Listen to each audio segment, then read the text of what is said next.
Hello everybody, welcome back. This is Rishi ji. Before starting this video मैं कुछ बातें करने वाला हूँ। आप प्लीज़ सिर्फ 2 मिनट के लिए इसको सुनिएगा and then will be continuing with this video. पहली बात तो ये है कि जो लास्ट वीडियो मैंने बनाया था उस वीडियो में मैंने बहुत बहुत बहुत ढंग से, बहुत ही ईमानदारी से मेरे एनालिसिस शेयर किए थे। बट अनफॉर्चुनेटली उसका जो एवरेज व्यू टाइम था वो हार्डली 2 मिनट्स का था, जबकि around somewhere around 100-120 people had watch that video. अब इशू इसमें क्या हो रहा है कि जैसा उस वीडियो में हुआ प्लीज़ इस वीडियो में ना हो, इसलिए मैं ये पहले से ही बोल देना चाहता हूँ कि प्लीज़ इस वीडियो को स्टार्ट से लेकर एंड तक देख लेना। भले ही डबल की स्पीड में देखना चलेगा, बट पूरा देख लेना, because in this video I have shared lot of insights. इस वीडियो का पर्पज ये है कि specifically those people who are stuck at prelim stage, they are trapped in the vicious cycle of this prelims, उसको कैसे break करें। ये video का अल्टीमेट एजेंडा वही है, ठीक है।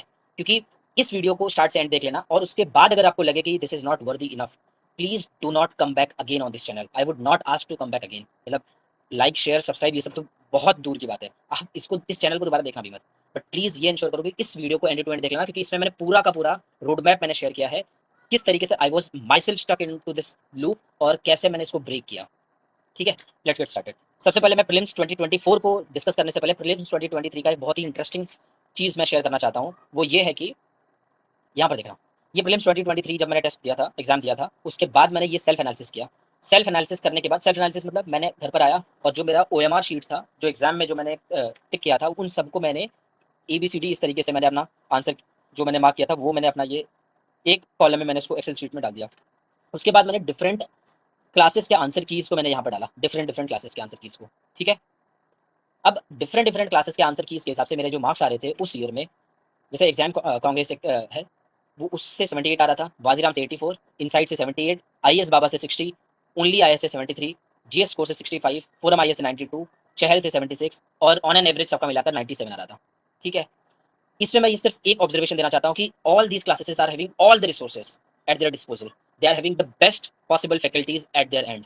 बट फिर भी इन सारे क्लासेस में एक कॉमन कंसेंसस नहीं बन पाता है कि एक स्टैंडर्डाइज्ड आंसर की डेवलप कर सके, जो कि पॉसिबल भी नहीं है, क्योंकि बहुत सारे ऐसे क्वेश्चंस यूपीएससी के होते हैं जिसमें सब्जेक्टिविटी का स्कोप डेफिनेटली होता है। तो मेरा सिर्फ इतना कहना है कि do not follow the classes suggestions without analysing yourself. Please don't lose your heart. अगर किसी भी फॉर्म में किसी भी तरीके से इतने मतलब इस साल के आंसर की इसके हिसाब से अगर आपके मार्क्स कम ज्यादा हो रहे हैं, तो आप उसके बेसिस पर अपने आप को असेस मत करना। ठीक है, ये चीज पहला मेरे को शेयर करना था। दूसरा, इस वीडियो को बनाने से पहले आई थॉट कि पहले मैं अपना क्रेडिबिलिटी शेयर कर दूं कि मतलब कि आपको मुझे मतलब इस वीडियो को 2 मिनट भी सुनना चाहिए कि नहीं सुनना चाहिए। क्योंकि being an aspirant I understand कि एस्पिरेंट के एक एक मिनट का कितना वैल्यू होता है, and I would not ever want कि आपका एक भी मिनट वेस्ट हो। लेकिन मैं ऐसे 2 4 5 10 मिनट के जो ऐसे पॉपुलर वीडियोस होते हैं, मैं वैसा भी नहीं बना सकता हूँ, क्योंकि उसमें कुछ भी कन्वे करने का बहुत ही लिमिटेड चांस होता है कि ढंग से चीज़ों को कन्वे किया जा सके। ठीक है, ये देखो, मैं अकेडमी का मैंने फाउंडेशन कोर्स लिया हुआ था, सब्सक्रिप्शन लिया हुआ था, उस पर मैंने मतलब ये और ये सारे के सारे जो डेटा हैं वो लगभग 1 साल पहले के हैं। देख लो, लास्ट टाइम आई थिंक मैंने इस प्लेटफॉर्म को बहुत ही पहले मैंने यूज़ किया था। मैं सिर्फ बता रहा हूँ कि जब मैंने इस प्लेटफॉर्म को यूज़ किया था तब तक मैंने 238 के वॉच मिनट्स मेरे इस प्लेटफॉर्म पर थे, और longest streak of watching the lecture was 252 minutes. ठीक, जो कि यहाँ पर आप देख सकते हो, this was my watch minute, और इतने मैंने टेस्ट दिए थे, इतने टेस्ट क्वेश्चन मैंने सॉल्व किए थे। तो दैट बीइंग सेड, मैं सिर्फ इतना कहना चाहता हूँ कि 238,000 आवर्स मिनट्स, इसका मतलब समवेयर अराउंड 300 डेज का ऑन एन एवरेज अगर मैं 10 आवर्स पढ़ रहा हूँ तो इतना टाइम मैंने डिवोट किया है। और दैट टू ये पिछले 1.5 साल का इसमें डेटा इंक्लूडेड नहीं है, जो कि क्योंकि मैंने उसके बाद फिर अदर रिसोर्सेज मैंने फॉलो करना शुरू कर दिया। ठीक है, अब मैं अपना खुद की क्रेडिबिलिटी में शेयर करता हूँ। प्रीलिम्स 2023 में जब कट ऑफ था 75, I got in GS paper 1 81.85। ठीक, बट उस ईयर का मैंने प्रीलिम्स में क्लियर नहीं किया था, because I made blunder in my CSAT 45 despite having maths as an optional. ये चीज मैं बताना चाहता हूँ। ये एक चीज हो गया। दूसरा, इस बार के प्रीलिम्स में मेरा I am anticipating, I am expecting कि एटलीस्ट 120 प्लस या फिर 110 प्लस के, मिनिमम 110 प्लस कितनी भी किसी भी सिनेरियो में शायद, गिवन दैट कि मतलब जो आंसर की पॉपुलरली अवेलेबल है पब्लिक में, और इस बार का जो पेपर था उतना अनप्रेडिक्टेबल नहीं था, तो उसके बेसिस पर मैं ये एंटिसिपेट कर पा रहा हूँ। मैं सिर्फ इतना कहना चाहता हूँ कि there is jump of somewhere around 40 marks, how this jump I have personally scene, और इसका प्रॉपर मैंने मेथड मैंने इवॉल्व किया था, और उसी मेथड को मैं आपको यहाँ पर शेयर करूंगा। Please watch it till the end, specifically those who are trapped into the prelims vicious cycle. और ये उसके पहले साल का था जिसमें आई मतलब उसमें मेरा सी सेट तो ऑब्वियसली क्लियर हुआ था, जीएस में आई कुड नॉट क्लियर, और इसी साल 2022 के प्रीलिम्स के बाद ही मैंने बहुत ही कॉम्प्रिहेंसिव एनालिसिस अपने चीज़ की थी। और दूसरी चीज़ ये है कि लास्ट ईयर जब मेरा क्लियर नहीं हुआ था, तो ये एक वीडियो मैंने बनाया था, इसी यूट्यूब चैनल पर है, यूपीएससी द फेल्ड एस्पिरेंट। और इस वीडियो में मैंने जो जो मेंटल अग्नि थी, जो जो एक हताशा होती है, जो एक मल्टीपल सेटबैक का जो फील, जो जो मनस्थिति होती है, जो मेंटल स्टेट होता है, वो मैंने शेयर किया है, उस समय मैं क्या फील कर रहा था। तो ये चीज़ अगर आप मतलब, आई एम जस्ट शेयरिंग कि I can totally relate to the mental state in which you are in. ठीक है, तो चलो देखते हैं। इसके पहले ये 2023 इसी एग्जाम के बाद 2022 के एग्जाम में प्रीलिम्स के बाद, क्योंकि मैंने प्रीलिम्स 2023 में आई वाज श्योर कि मेरा जीएस में काफ़ी अच्छा स्कोर आ रहा है, सिर्फ अच्छा मतलब कि डिसेंट स्कोर आ रहा है, लेकिन ऑप्शनल में ऐसे चीज, सॉरी सीसैट में इश्यूज आ रहे थे। तो उसको डील करने के लिए मैंने क्या स्ट्रेटजी अपनाया था। दूसरा, 2022 में एक्चुअल में मैं प्रीलिम्स क्लियर नहीं किया था रियल फॉर्म में, जीएस वाले पार्ट में।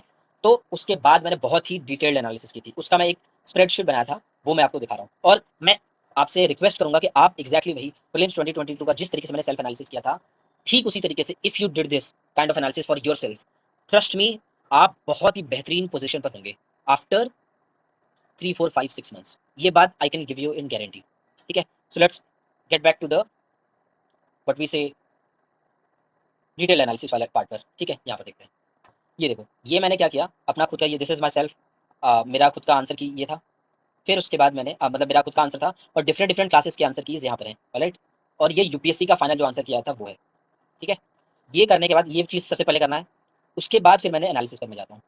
ठीक है, ये देखो, होता ये कि जब तक हम इस तरीके की चीज़ें नहीं एनालाइज करते हैं, तब तक हम पूरी की पूरी तरीके से एकदम, हमें समझ में नहीं आता है कि हमारा जो ब्लाइंड स्पॉट है, किस जगह पर काम करना है, किस थीम पर काम करना है, किस एलिमेंट पर काम करना है, वो आइडेंटिफाई करना बहुत मुश्किल हो जाता है। ऐसे हम लोग इन जनरल वेग सजेशंस देना शुरू कर देते हैं, वेग सेल्फ एनालिसिस करना शुरू कर देते हैं। जब तक कि इस तरीके की डिटेल एनालिसिस हम अपना खुद का जो टेस्ट दिए अगर वो नहीं करते हैं, तो it would not give you proper point two work upon. ठीक है, इससे आपको क्लैरिटी मिलेगा कि किस सेगमेंट पर हमें फोकस करना है, किस सेगमेंट पर हमें मतलब कम फोकस करना है। और I understand, I know, I accept that कि there are lot of uncertainties, there are so many variables in this exam, लेकिन उस अनसर्टेनिटी को ध्यान में रखकर अगर हम लोग प्रिपरेशन करेंगे तो कभी भी चीजें क्लियर नहीं होंगी। अनसर्टेनिटीज में जो चीजें सर्टन है, जैसे स्टैटिक को छोड़ना ही नहीं है, स्टैटिक को कुछ भी करके छोड़ना नहीं है।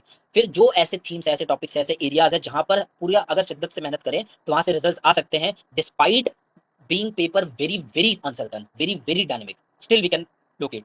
तो हमें फोकस किस पर करना है, सर्टेनिटीज पर फोकस करना है और स्टैटिक चीजों पर फोकस करना है। ठीक है, लेट्स सी। जैसे दैट ईयर हिस्ट्री में कितने क्वेश्चन आए थे, 14 क्वेश्चन आए थे, ज्योग्राफी में 14, एनवायरमेंट एंड एग्रीकल्चर में 18, इकोनॉमी में 17, पॉलिटी में 13, साइंस एंड टेक्नोलॉजी में 12, आईआर में 4, एंड लाइकवाइज करंट अफेयर्स के लगभग 8 क्वेश्चन थे। ठीक, out of these 14 question I attempted 8 question, likewise geography में 14 में से 12 क्वेश्चन, एनवायरमेंट एग्रीकल्चर में 13 क्वेश्चन, इकोनॉमी में 17 में से 17 क्वेश्चन। अब ये नहीं देखना कि आपने कितना अटेम्प्ट किया था, ये देखना कि आपका कितना श्योर अटेम्प्ट था। ऐसे क्वेश्चन जिसमें आप श्योर थे और आपने अटेम्प्ट किए हैं, जैसे श्योर अटेम्प्ट में जैसे इकोनॉमी में देखा हूँ, इकोनॉमी के 17 क्वेश्चन मैंने अटेम्प्ट किए थे, जिसमें से 7 क्वेश्चन ऐसे थे जिसमें मैं 100% श्योर था, और 100% श्योर होने के बावजूद भी उसमें से 5 क्वेश्चन करेक्ट गए, और बाकी ओवरऑल 11 करेक्ट गए थे।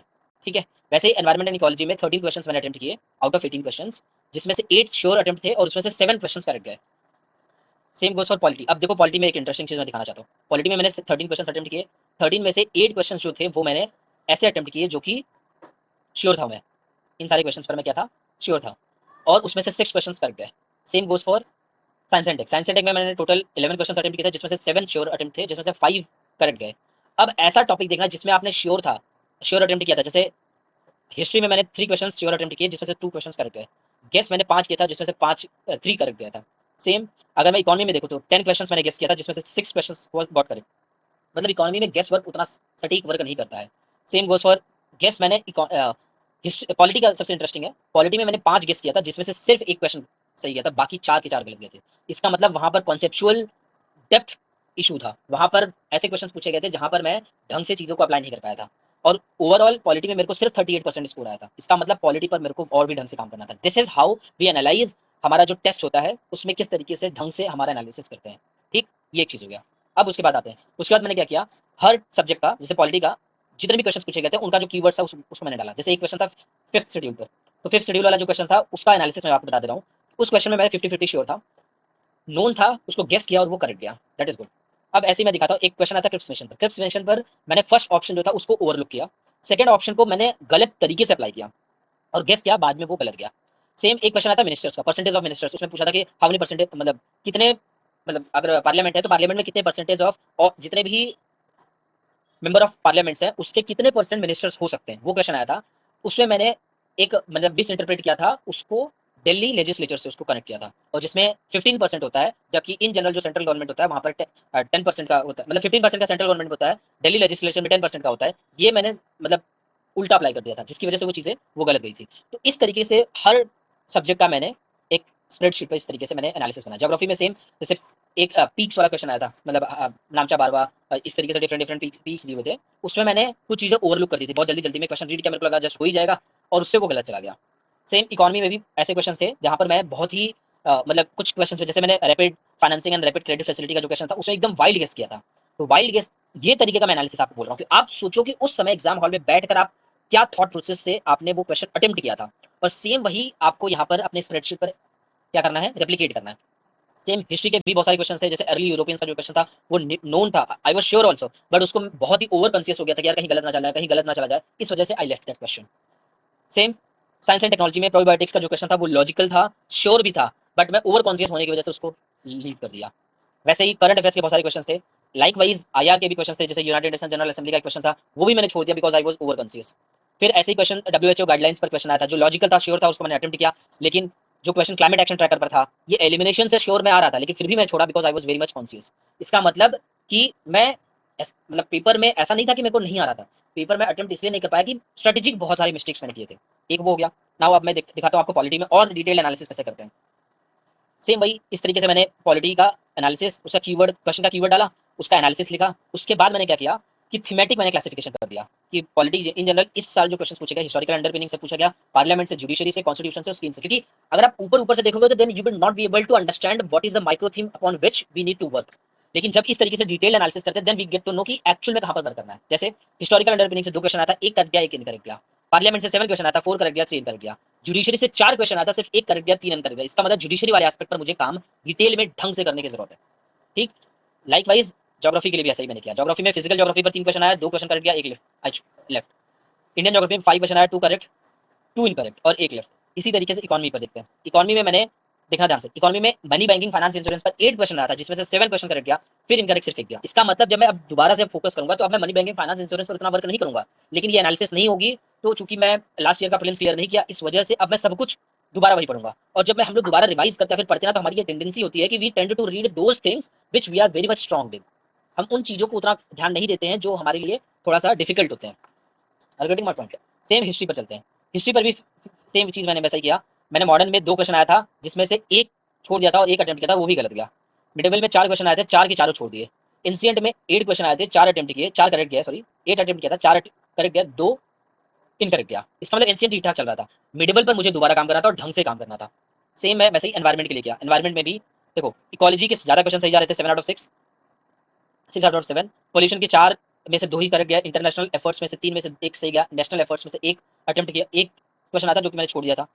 सेम अब आगे देखते हैं science and tech. Science and tech में क्या हुआ, बायोटेक का 5 में से 3 करेक्ट गया, नैनोटेक का 1 में से 1 करेक्ट गया, इन्फोटेक का 5 में से 3 करेक्ट गया। लाइकवाइज अभी आईआर में देख लेते हैं। मतलब मैं सिर्फ ये बता रहा हूँ, करंट अफेयर्स का देख लेते हैं। करंट में क्या हुआ, एनवायरमेंट से रिलेटेड 3 आया, उसमें से 1 सही गया। इकोनॉमी से 2 आया, 2 के दोनों ही सही गए। एग्रीकल्चर का 1 आया था, छोड़ दिया था। वर्ल्ड मैपिंग का 1 आया था, छोड़ दिया था। ये एनालिसिस दिखाने का मेरा सिर्फ एक सिंगल पॉइंट एजेंडा ये था कि आपको ये काम इस साल के प्रीलिम्स के लिए करना है। ये मैंने इस साल के लिए भी किया है, बट अभी मैं इस साल का 2022 का मैं बहुत डिटेल में किया था, इसलिए वो मैं अभी फिलहाल दिखा रहा हूँ। ठीक है, इतना क्लियर है। ये चीज देखने के बाद let's get back to our original thing. ये डिटेल एनालिसिस हम लोग ने खेल लिया। अब मैं कुछ चीजें, ये डिटेल एनालिसिस के बाद फिर मैंने डिसाइड किया कि ये चीजें क्या करनी क्या नहीं करनी। ठीक है, अब मैं यहाँ पर जो भी चीजें बोलने वाला हूँ, कुछ चीजें अनपॉपुलर होंगी, बट प्लीज ध्यान में रख लेना, ये चीजें बहुत जरूरी है। मतलब मैं, जैसा कि आपने, मैंने स्टार्ट में ही बता दिया कि मैं कितना वीडियो लेक्चर्स वगैरह देखता था, फिर कितना मैंने लेक्चर्स देखे थे, कितना मैंने टेस्ट सीरीज दिया था। वो सब करने के बावजूद भी अगर मेरा प्रीलिम्स नहीं हो रहा है तो इसका मतलब कुछ फंडामेंटल फ्लॉज हैं। पहला मैं बताता हूँ, होता ही है कि हमारा जो प्रिपरेशन होता है वो ऑलवेज एक एक टेंजेंट पर चलता है। देखो, हमारा जब प्रिपरेशन होता है ना, अगर मैं एक उसको ग्राफिकली प्लॉट करूँ, एक मिनट मैं इस पर बता देता हूँ। अगर एक ग्राफ प्लॉट करूँ, जस्ट सेकंड, ये एक मैं ग्राफ प्लॉट करता हूँ, तो हमारा जो प्रिपरेशन होता है ना, वो इनिशियली स्टार्ट ऐसा ऐसा चलता है, ऐसा ऐसा चलता है। एक समय आएगा जब हम पीक पर जाएंगे, फिर ये पीक लंबे समय तक मेंटेन नहीं होगा, और फिर उसके बाद एग्जॉशन आएगा, then there would be dip. Correct, यही चीज से बचना है। ये एग्जाम के समय ये डिप ना हो, एग्जाम के समय हम अपने पीक पर हो। और ये पीक तभी पॉसिबल होगा जब हम इंश्योर करें कि मतलब मेरे साथ इशू ये हो रहा था कि I was not taking break despite मेरी एफिशिएंसी में काफी डिप आ रहा था स्टिल मैं पुश करते जाता आई वॉज डूइंग मतलब मैं जबरदस्ती उसको पुश करते जा रहा था। इसकी वजह से क्या हुआ ओवरऑल ये जो और ये मैं क्यों कर रहा था बिकॉज ये जो नैरेटिव है ना कि आपको 12 घंटे पढ़ना है 15 घंटे पढ़ना है 18 घंटे पढ़ना है एग्जाम से पहले आपको 12 घंटे नहीं पढ़े तो होगा ही नहीं, ये जो नैरेटिव होता है ये जो ट्रैप होता है इसकी वजह से we are not able to take break which we genuinely want. Are you getting my point? अगर आप ईमानदारी से प्रोसेस फॉलो करते हुए ढंग से लगातार प्रिपेयर कर रहे हो तो you don't need to think twice before taking break. अगर आपको ऐसा महसूस हो रहा है आपकी बॉडी को ऐसा लग रहा है कि you need rest, please take rest. पहला ये चीज है, ये बहुत जरूरी है। मैंने मतलब बहुत लोग ये सोचेंगे कंटेंट और इन सब चीजों पर फोकस करना चाहिए बट आई थिंक आपका जो माइंडसेट होगा वो तभी सही से वर्क करता है जब हमारा बॉडी वेल रिचार्ज होता है और ब्रेक के बाद ही वो रिचार्ज हो पाता है। पहला। दूसरा दूसरा इस एनालिसिस के बाद मैंने ये एनालाइज किया कि जो करंट अफेयर्स पर मैंने इतना फोकस कर दिया था, मतलब मैं जितने भी करंट अफेयर्स के पॉपुलर प्लेटफॉर्म्स होते थे उनका मैंने सब्सक्रिप्शन ले लिया था और करंट अफेयर्स इतना कर रहा था, मतलब जो बहुत ही फेमस टीचर्स होंगे वो शॉर्ट नोट्स देते थे मैं उसको रीड करता था। अब प्रॉब्लम क्या हुआ ना कि करंट अफेयर्स में ना कुछ ऐसे क्वेश्चंस आएंगे जो डूबेबल होंगे, वो आप कर लोगे। लेकिन करंट अफेयर्स में ऐसे बहुत सारे क्वेश्चंस होंगे जो आप कितना भी हाथ पैर मार लो वो पॉसिबल ही नहीं है कि आप उसको सॉल्व कर पाओ। और मोस्ट ऑफ द पीपल इसी ट्रैप में फंस जाते हैं, करंट अफेयर्स के ट्रैप में। आपको ध्यान क्या रखना है कि करंट अफेयर्स इतना फोकस नहीं करना है। देखो अगर आप ओवरऑल फोकस करोगे, अभी मैं दिखाऊंगा कि आपका प्रायोरिटी क्या होना चाहिए। इन जनरल जो हमारा जो मैडनेस है उसका एक मेथड होना चाहिए, वो मैं अभी डिस्कस करूंगा स्पेसिफिकली करंट अफेयर्स को लेकर। तीसरा चीज मैंने जो हाईलाइट किया वो ये था कि I was overtly dependent upon video lectures. और मैंने ये देखा कि बहुत सारे स्टूडेंट्स होते हैं जो कोर्सेस लेते हैं they are overtly dependent upon video lectures. इतना रिलायंस उसके ऊपर हो जाता है और वीडियो लेक्चर जब हम लोग देख रहे होते हैं तो दैट इज लाइक हम लोग पढ़ रहे हैं लेकिन दैट इज पैसिव लर्निंग, वो एक्टिव लर्निंग नहीं है। और आपका जो ग्रोथ होता है प्राइमरली आप जब एक्टिवली इंगेज होकर करते हो then only your growth happens. तो इसका मतलब ये है कि हमारा और आपका जो फोकस होना चाहिए गोइंग मूविंग अहेड वो ये होना चाहिए कि वीडियो लेक्चर पर डिपेंडेंस कम करना है। अगर आपने एक बार ढंग से कर लिया तो मेरे केस में क्या था जैसा वो विजिबल है कि 287,000 मिनट्स वो वीडियो लेक्चर्स ही है, उस प्लेटफॉर्म पर इतने मिनट्स मैंने स्पेंड किए हैं और वो भी 1 डेढ़ साल पहले। उसके बाद तो फिर मेरी स्ट्रेटेजी चेंज हुई और फिर मैंने अलग तरीके से चीज़ों को किया है। ये चीज़ हो गया, ठीक है। आई होप कि ये चीज़ें मैं और इन चीज़ों पर अगर आपको ऐसा लग रहा होगा कि नहीं आपको ये करना ही है, बहुत सारे क्योंकि बहुत सारे जो एजुकेटर्स होते हैं ना वो लोग भी बोलते हैं ये लेक्चर्स देखो आपको अंडरस्टैंडिंग आनी चाहिए, ये आनी चाहिए, लेकिन एक्चुअल में वो उसमें उनका कॉन्फ्लिक्ट ऑफ इंटरेस्ट है। आपको आपके पोजीशन के हिसाब से आपको रिक्वायरमेंट के हिसाब से आपको चीज़ों को चेंज करना है। मुझे ऐसा लगता है कि over dependence upon video lecture should be avoided. Current affairs पर ओवर हाइप जो क्रिएट किया जाता है उसको अवॉइड करना है और ब्रेक टाइमली ब्रेक लेना है बिकॉज उसी से ही आपकी एफिशिएंसी एनहांस होगी। अब मैं कुछ चीजें बात करने वाला हूं कि आपकी प्रायोरिटी में शिफ्ट क्या मैंने किया और उसके बाद इन जनरल इससे आप भी कर सकते हो। एक जो इन जनरल जो पूरा का पूरा जो चीजें एकदम मैसअप होती है उसका एक मेथड है, जो मैडनेस है उसका एक मेथड है। वो क्या है? हमारा फोकस कोर स्टैटिक पर होना चाहिए।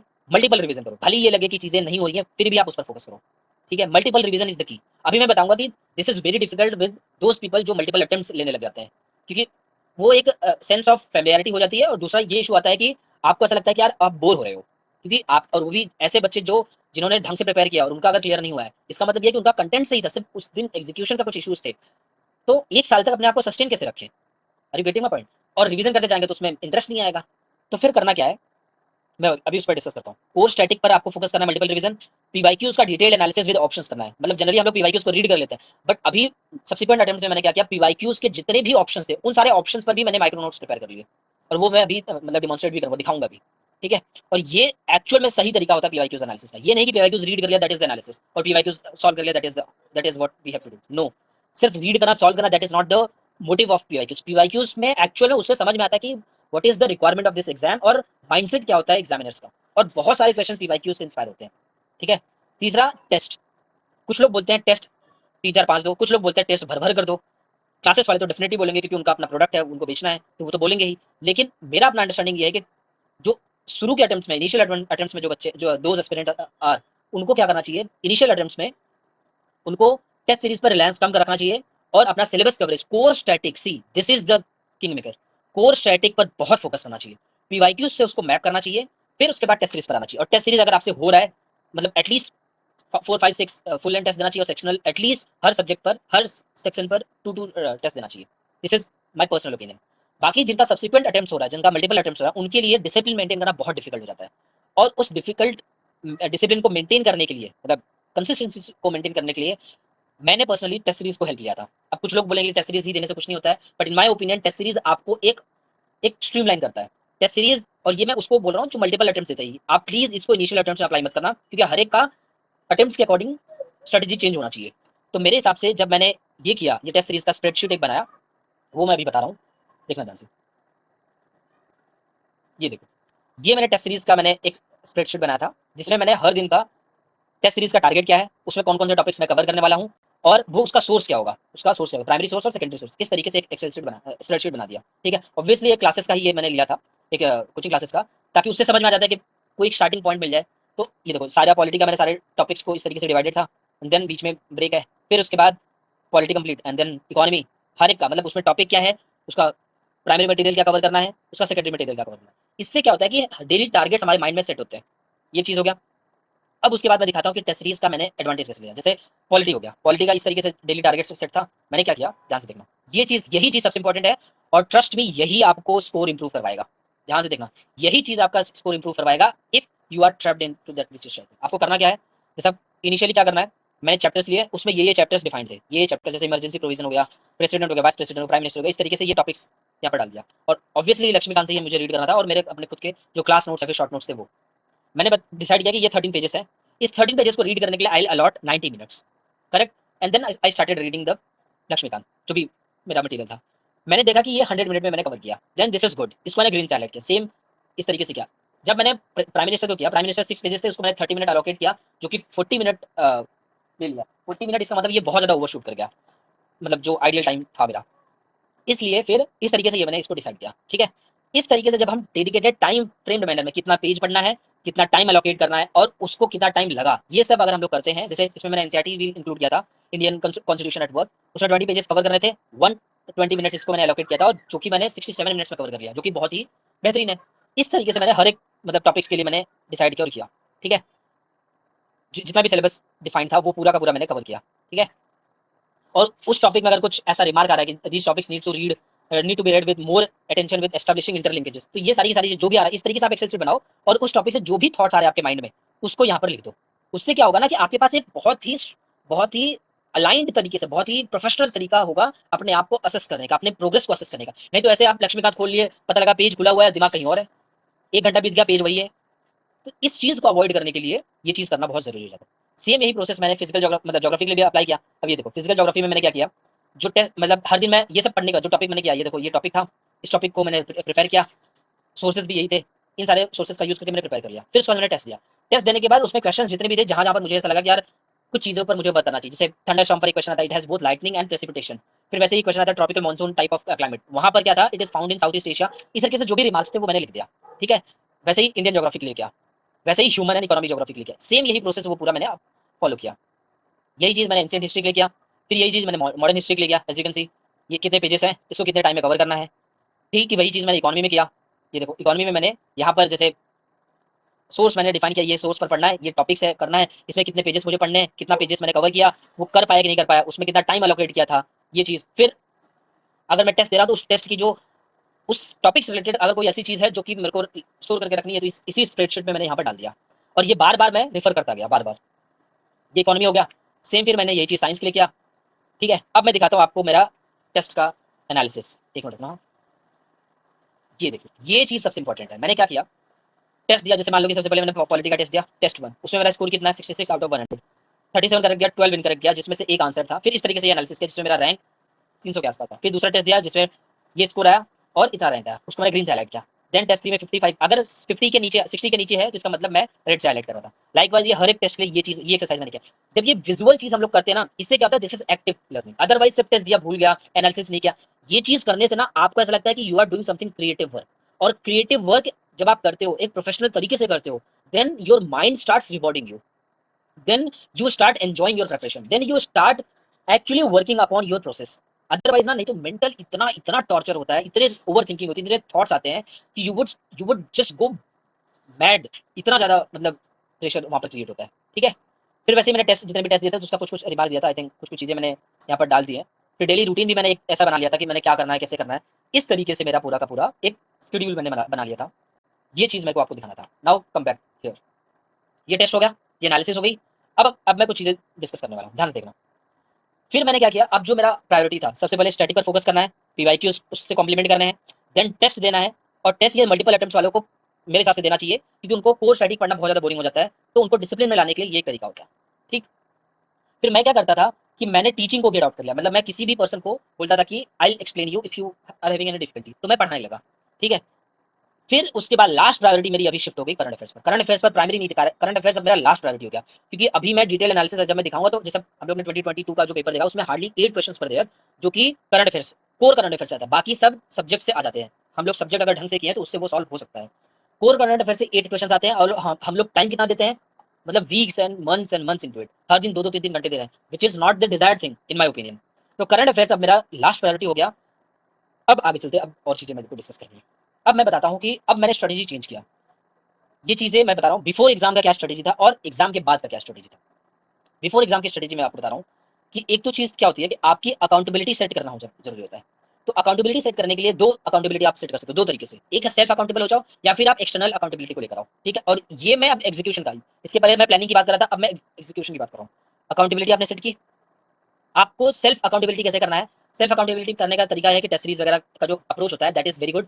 अदरवाइज एक और तरीका होता है, आप ना इस तरीके से डेली ट्रैकर बनाओ।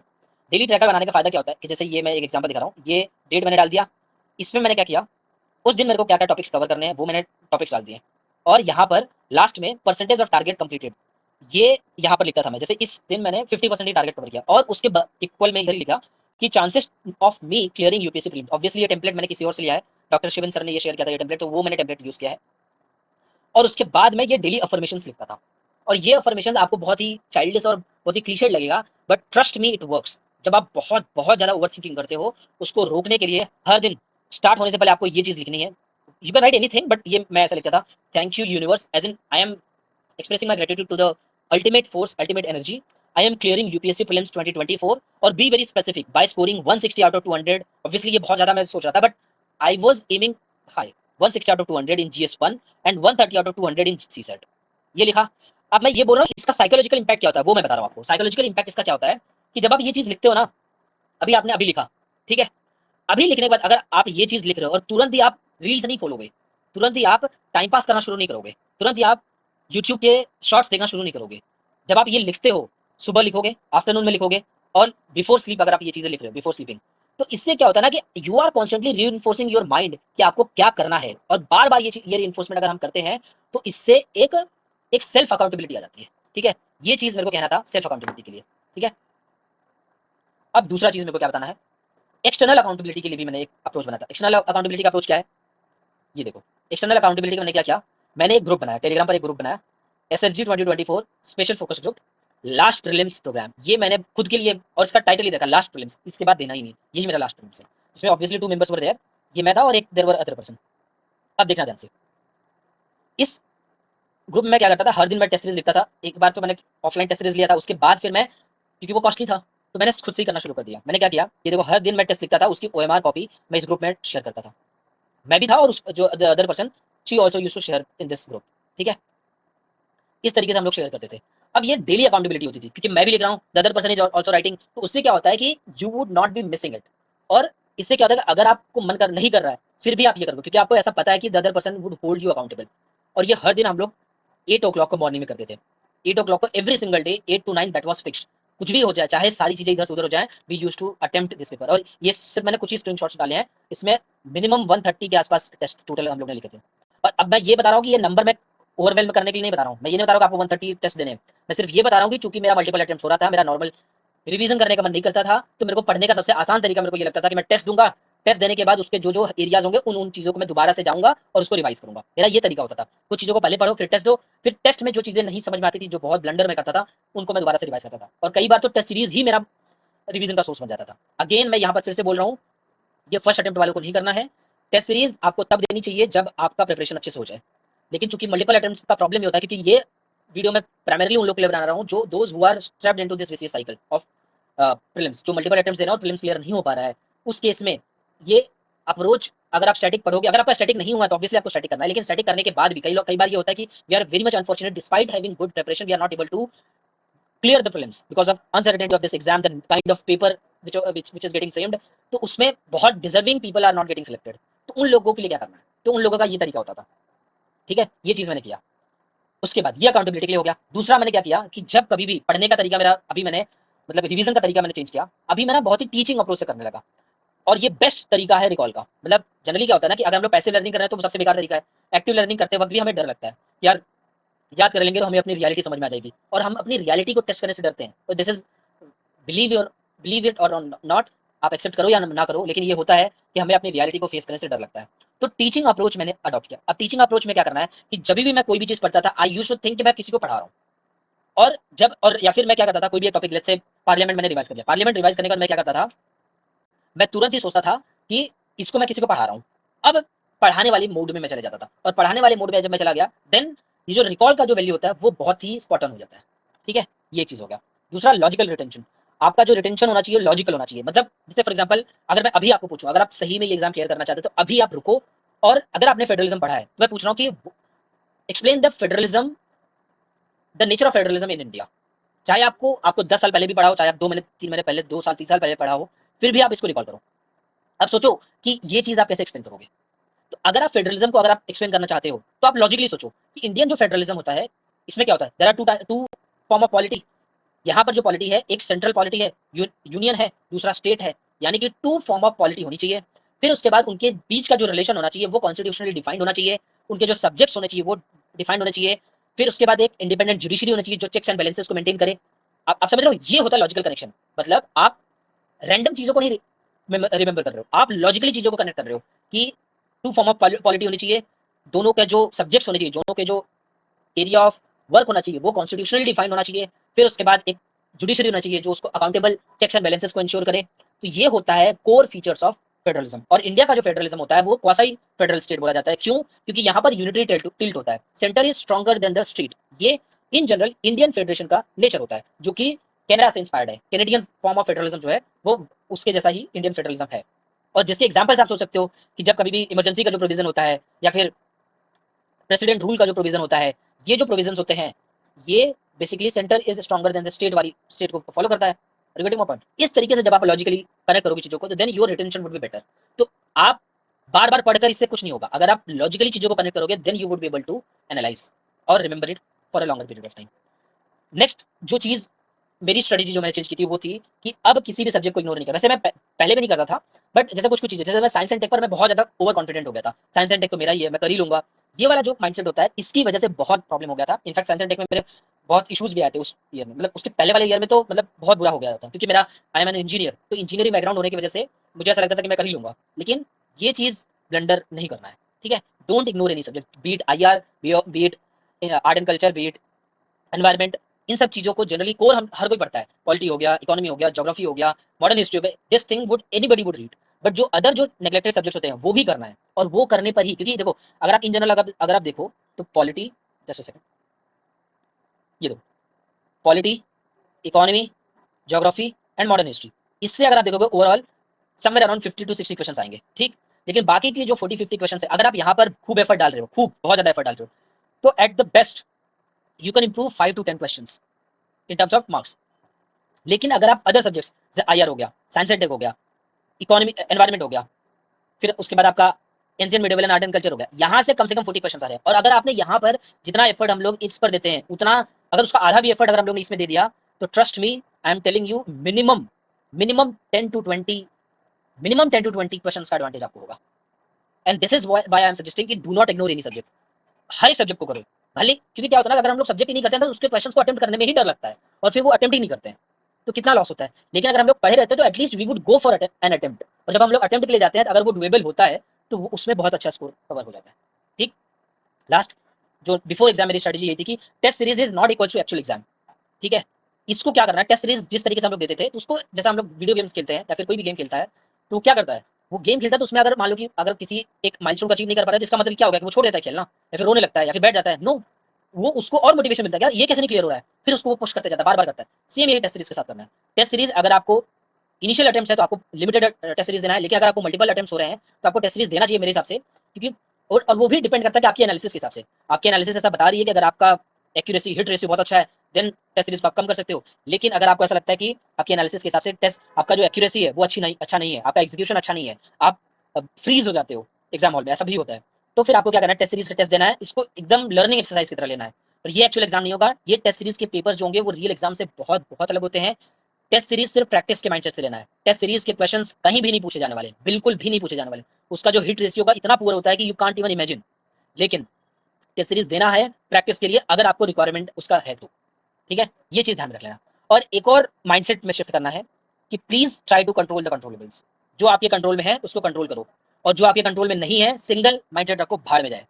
क्योंकि जब तक आप उसके लिए इतना ज्यादा डिसोनेंस अपने अंदर रखोगे, you would not be able to focus upon your preparation, you would not be able to do justice to your preparation. क्योंकि क्या होता है ना कि हम लोग इतना ओवरथिंक करना शुरू कर देते हैं कि we are not doing the bare minimum which is required. लेकिन जब ये माइंडसेट होता है कि कुछ भी होगा देख लेंगे, भाड़ जाए, तो उससे क्या होता है ना कि एक सेंस ऑफ ईज आता है, और वही ईज रिक्वायर्ड है। जितना रिलैक्स माइंड होता है, जितना काम आप रहोगे, जितना रिलैक्स आप रहोगे, उतना बेहतर आप परफॉर्म करोगे। आप प्रेशर में बिल्कुल भी मत आओ। ये मेरी स्ट्रेटेजी थी बिफोर द एग्जाम। ठीक है, अब मैं बताता हूँ कि ड्यूरिंग द एग्जाम मेरा क्या स्ट्रेटेजी था, वो चीज मैं आपको डिस्कस करना चाहता हूँ। ठीक है, और ये बहुत इंपॉर्टेंट है।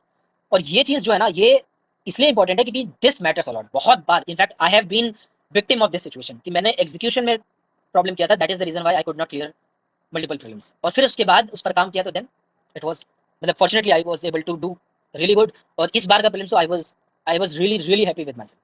क्या करना है आपको, अभी जो प्लान है, जो नोटिफिकेशंस होते हैं, जो रूल्स होते हैं, उसके हिसाब से before start of your exam you have to enter inside your exam hall 30 minutes before. ठीक, 30 मिनट पहले आपको एंटर करना है। अब उस 30 मिनट में आपको करोगे क्या, आपको करना क्या है कि उस 30 मिनट में आप just try to do breathing exercises, just do meditation. मतलब कि आप, या फिर क्या करो कि आप ऐसे बहुत ही जो मोटिवेटिंग और जो बहुत हाई टेम्पो जो मतलब कोटेशंस होते हैं, या फिर जो बहुत ही मोटिवेटिंग लाइंस होती हैं, उसको आप बोलो। जैसे मतलब मेरा सबसे फेमस ये होता था, मतलब मेरा फेवरेट होता था वही, मतलब वर्षों तक वन में घूम घूम, बाधा विघ्नों को चूम चूम, सह धूप घाम पानी पत्थर, पांडव आए कुछ और निखर, सौभाग्य ने सब दिन सोता है, देखे आगे क्या होता है, मैत्री की राह। और ये वाली जो चीज है ना, ये जब मैं बार बार बोलता था, फिर याचना नहीं अब रण होगा, जीवन जया कि मरण होगा, इस तरीके से ये जो चीज होती था, ये मैं बार बार बोलता था। और ये बोलने से ना इतनी एनर्जी मतलब आ जाती थी, मतलब इतना पॉजिटिव माइंडसेट आ जाता था कि आप एक बहुत ही एक वॉरियर माइंडसेट में आ जाते हो।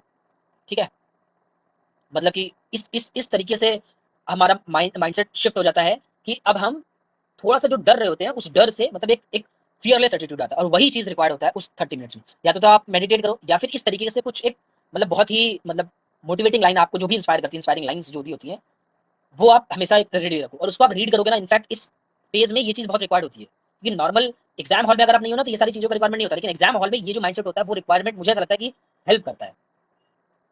कि मतलब जैसा एक दूसरा एक मेरा बहुत ही फेवरेट था, उसको मैं ऐसे बोलता था कि वो I think I am forgetting the initial of that those lines. तो वो ऐसा होता था कि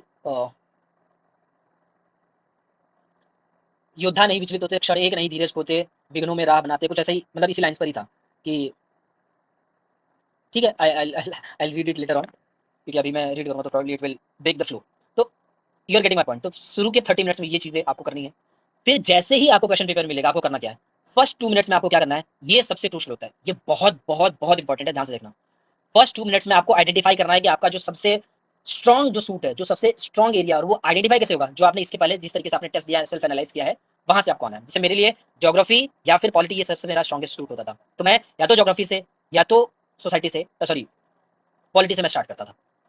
अब ध्यान में रख लेना कि ज्यादा टाइम यहाँ पर नहीं देना है। जैसे कुछ लोग बोलते हैं कि शुरू के 5-10 मिनट आप पेपर को फ्लिप करो, बट प्रॉब्लम ये होता है ना कि ये चीज तो कई बार वो जो उसमें जो क्वेश्चन पेपर में जो रैंडम बॉम्ब्स होते हैं, जो शॉक्स होते हैं, उसको आप अब्जॉर्ब कर लेते हो, that is very good. But इसका काउंटर भी ये होता है कि शुरू में अगर आप थोड़ा सा डिले हो जाते हो ना, कई बार, जैसे एक बार मेरे साथ ये हुआ कि I was doing this only, और उसका प्रेशर आ गया, मतलब टाइम का, बिकॉज प्रीलिम्स में टाइम मैटर्स अ लॉट।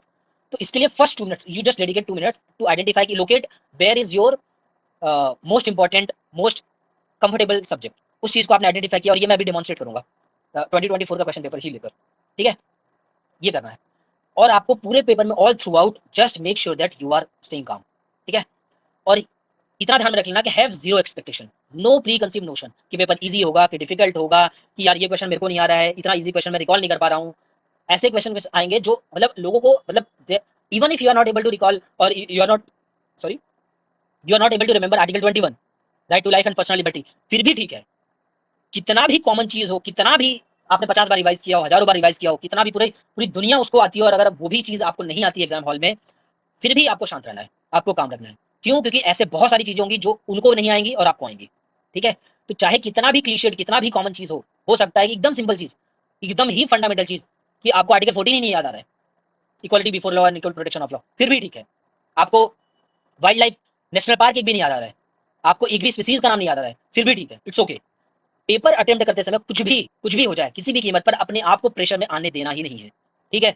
और ऑलवेज ध्यान में रखना, चाहे वो डिफिकल्ट होगा तो वो सबके लिए होगा, और इजी होगा तो सबके लिए है, तो डिफिकल्ट है तो वो सबके लिए। Don't get walk down by कि मतलब यार पेपर डिफिकल्ट आ गया, पेपर डिफिकल्ट है तो सबके लिए खुश हो जाओ, मतलब इनफैक्ट खुश हो जाओ कि वो सबके लिए, सब लोग स्ट्रगल कर रहे हैं। और अगर कोई भी नया पैटर्न दिखे, जैसे पेयर वाला आ गया है, फिर मैच द कॉलम आ गया, जैसे इस बार मैच द कॉलम के 3 लेयर्स उन्होंने दे दिए थे, या फिर इस बार डिफेंस के क्वेश्चन उन लोगों ने बढ़ा दिया था, तो इससे क्या होगा, ये सारे शौक ही तो हैं, इसको ऑब्जर्व करना है और उनको खुश हो जाओ कि ये क्वेश्चन अटेम्प्ट ही नहीं करना है, सीधे छोड़ो, आपका टाइम बचेगा, आगे बढ़ो, टाइम बचेगा, आगे बढ़ो। बाद में अदर इटरेशंस में आप क्वेश्चन पेपर को ऑब्वियसली बात है डिफरेंट इटरेशंस में सॉल्व करोगे, एक बार देख लिया, फिर सेकंड टाइम आओगे, फिर थर्ड टाइम आओगे, तो नेक्स्ट इटरेशन उसको देखो। शुरू में आपको क्या करना है, सारे क्वेश्चन छोड़ते जाओ, छोड़ते जाओ, छोड़ते जाओ, छोड़ते जाओ। पॉलिटिक्स जो सबसे सबसे आपका सबसे स्ट्रॉन्ग सूट है, या फिर इकोनॉमी, या फिर जो भी आपका whatever subject would be, history हो गया, आप उसके क्वेश्चंस को भी पढ़ रहे हो, नहीं आ रहा छोड़ दो, ऐसे क्वेश्चंस को आइडेंटिफाई करो जो देखते ही सॉल्व हो, देखते ही सॉल्व हो, इतना इजी क्वेश्चन हो, तो उसको करना है। और पहला बबल आप वही सॉल्व फिल करो अपने क्वेश्चन पेपर में, अपने ओएमआर शीट में, जिसमें आप 1000% श्योर हो, वो अपने बबल्स आपने फिल कर दिया, देन मूव अहेड। फिर आपको क्या करना है, ऑलवेज स्टे कॉन्फिडेंट, ये बात ध्यान रखना, बी कॉन्फिडेंट। बट इसका मतलब ये नहीं कि आपको कैजुअल रहना है, कि मतलब बहुत ही कैजुअल हो आप, मतलब you are not being mindful, आपको कॉन्फिडेंट रहना है, कॉन्फिडेंट रहना बहुत जरूरी हो जाता है। लेकिन आपको फियरलेस रहना है, जो भी हो जाएगा देख लेंगे यार, कितना भी बुरा हो जाएगा देख लेंगे, मतलब उस समय हमें ऐसा लगता है इतना प्रेशर होता है, लेकिन एक्चुअली में देखा जाए ना तो उतना प्रेशर लेने की, मतलब वो कहना बहुत आसान है, बट अगर हम लोग माइंडसेट ये रखें यार, देखो माइंडसेट का अगर ये एग्जांपल मैं दे रहा हूँ, मैंने एग्जाम को अटेम्प्ट करते समय मैंने 3 माइंडसेट मैंने सेट किए थे। अगर पेपर हो रहा है, स्टार्ट में बहुत अच्छे से हो रहा है, एकदम सारे क्वेश्चन एकदम होते ही जा रहे हैं, हिट होते ही जा रहे हैं, स्टार्ट से ही मोमेंटम एकदम बहुत बढ़िया बना है, I will switch to Rohit mode, मैं रोहित मोड में आ जाऊंगा, रोहित शर्मा, ये क्रिकेट से मैं इसको कोरिलेट करता हूँ, क्योंकि cricket I personally like a lot.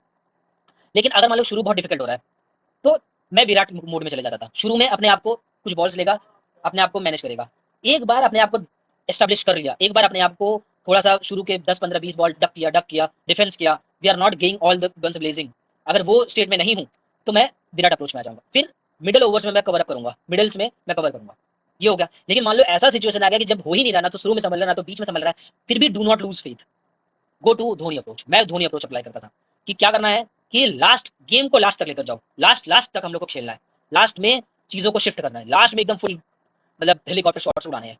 इस माइंडसेट से जब हम जाते हैं क्वेश्चन पेपर में, स्पेसिफिकली प्रीलिम्स में, तो it really really helps a lot. ठीक है, इतना चीज क्लियर हो गया। अब मैं आपको दिखाऊंगा live demonstration of prelims 2024 question paper. ठीक है,